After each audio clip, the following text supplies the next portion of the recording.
Hi there. I just wanted to talk to you a little bit about what I'm calling Be Good to You. So at first I just thought it was a class that I wanted to teach. And that's still true to start with. And then I realized that it's more of a journey that I want to share with you, and also to share it with others in a way that may be meaningful to their own transformation. I don't really think that anything that I'm going through or doing other people haven't done. This is just the way that I'm going through it, given the tools that I've learned over the last 23 years. So the reason that I am on this journey even more intentionally than I was before, which was not, that was not nothing. But let's say, shall we, that I nudged myself further into a new life. And so when I started looking at that, the idea of a new life was pretty, I suppose scary, and also full of unknown. And so anyway, being curious about that, seeing what came up for me, and I wanted to move forward in my life in a way that I have not done before. And that is through loving myself and really developing the best relationship with myself that I have ever had and that I will have for the rest of my life.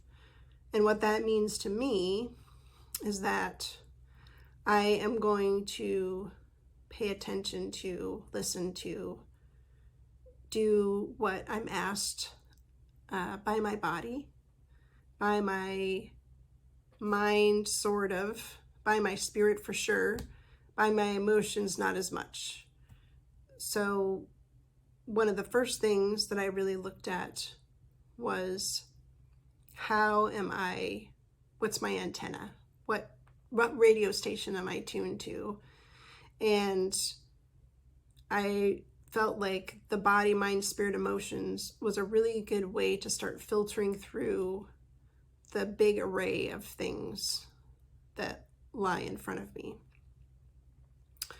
So for example, if I am trying to make a decision, I don't want to leave the heart out either, but sometimes we associate that with spirit, and rightly so.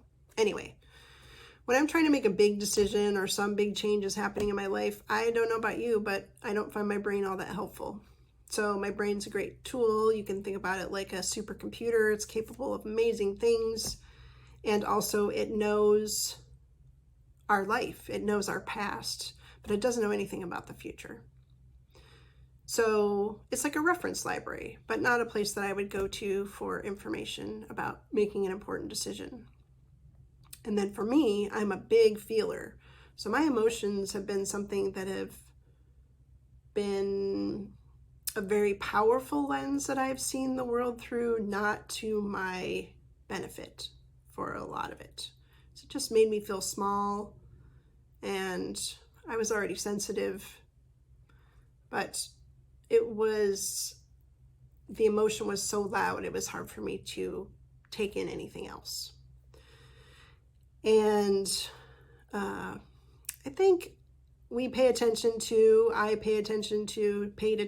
my body in a different way. Of course, when I was young, more like how attractive I am, not in a vain way, but just in a way that we look at ourselves through the lens of the world, I guess. And my body and my emotions and probably my hormones made a lot of my decisions for my young life.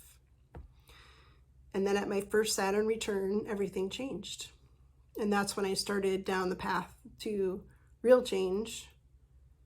And it's been a long and winding road, and here I am at another big bend in the road.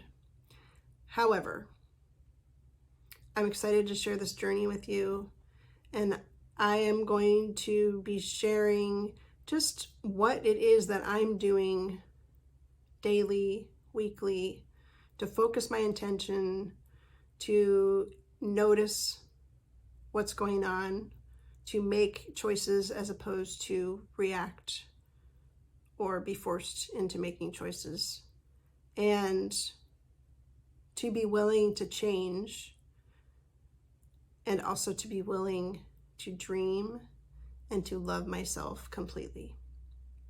So I hope you join me, and thanks for listening.